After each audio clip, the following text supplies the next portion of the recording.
Nick Freeman is here, lawyer extraordinaire, a man that knows a thing or two about, I suppose, everything to do with Brexit, apart from anything else. But Nick, a very good morning to you. Morning, Mike. We were all talking about this on Monday, you know, when suddenly, you know, we didn't quite realise that Keir Starmer was going to kind of walk us back into the European Union without really asking anybody's permission.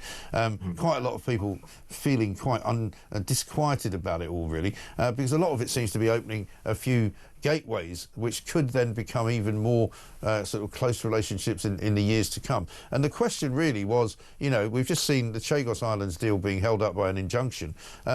Is there any likelihood, or could there be a likelihood, that somebody would challenge what Keir Starmer's doing with the European Union through the courts? The short answer, sadly, is no. If there was a challenge, it wouldn't succeed. Yeah. In effect, a referendum is nothing more than a glorified opinion poll. And even though the referendum was introduced by statute, Brexit was introduced by statute, it's not actually legally binding. And to give it some perspective, we could have had the referendum and the government could have said, actually, we've changed our mind. And the only consequences, bizarrely, are political. So you've got however many years left with them, and then you remember what they've done. The difficulty we have is we have politicians who say one thing with manifesto pledges with a referendum. And the reality is very, very different. I mean, there's duplicity, there's lies, there's deceit. You know, and if you look at professional people like lawyers, accountants, if a professional person lied, they will be struck off. And what's fascinating is that the consequences for politicians who you want to assume is a professional, they're running the country. You know, they've got a very high task. And there are no real consequences. There are internal regulatory matters, but no legal consequences. And my view is the situation I have suggested for a long time now. Manifesto pledges need to be legally binding. Otherwise, they're in essence the cheap salesman. It's very easy to spin a yarn, seduce people with this ideal. This is what we're going to do. We're going to smash the gangs. We're going to have growth. We're going to reduce taxation. We're going to do all these things that everyone loves to hear. And the reality is literally completely the opposite, either because they're being duplicitous or they're incompetent. And, you know, we're probably not going to go down that road today. We haven't got time. So we need to make these pledges and referendum legally binding. Otherwise, it's just a stupid political game. But yeah, absolutely right. And to just go back to the EU thing, I mean, I was reading this morning, one of the likely situations that's going to happen in the future is that the EU will be able to visit farms unannounced and inspect them in this country in order to make sure that they adhere to EU regulations, which means presumably that would also give them the power to shut down the operation if they thought that it didn't adhere to EU regulation. And surely there would be some legal recourse for the farmers in that sense.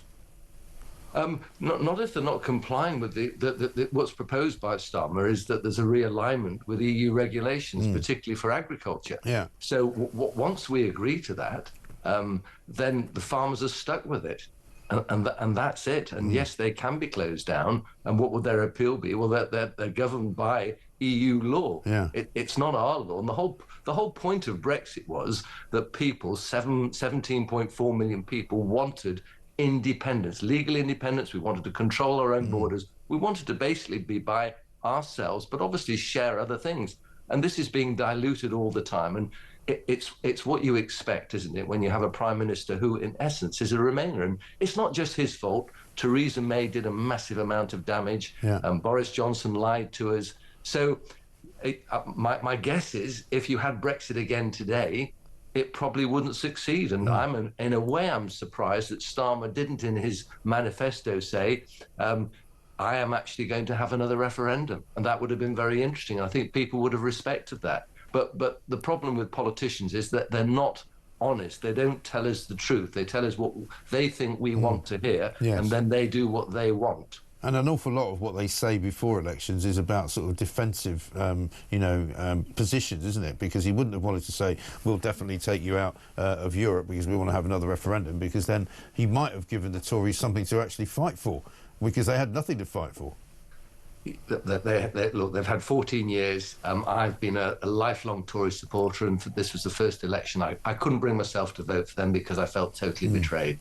And many of my colleagues felt the same way, and there's a golden opportunity for reform. Yeah.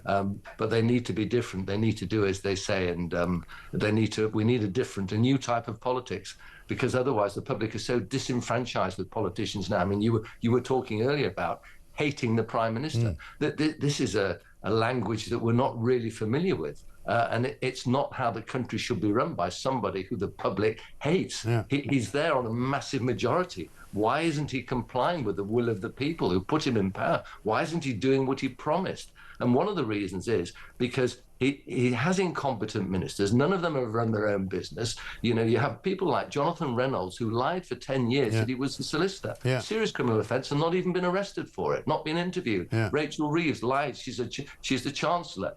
She, I'm afraid, hasn't got a clue how to expand the economy. She doesn't know what she's doing. She's not qualified to do so, and she's lied on a CV, and there are no consequences. It's quite extraordinary. It really is. Listen, Nick, great to talk to you. We've got to leave it there, I'm afraid. Thank you so much. Nick Freeman, their lawyer, saying we don't really have any legal recourse to do anything about Starmer and his dragging us back into the European Union by force, it would seem.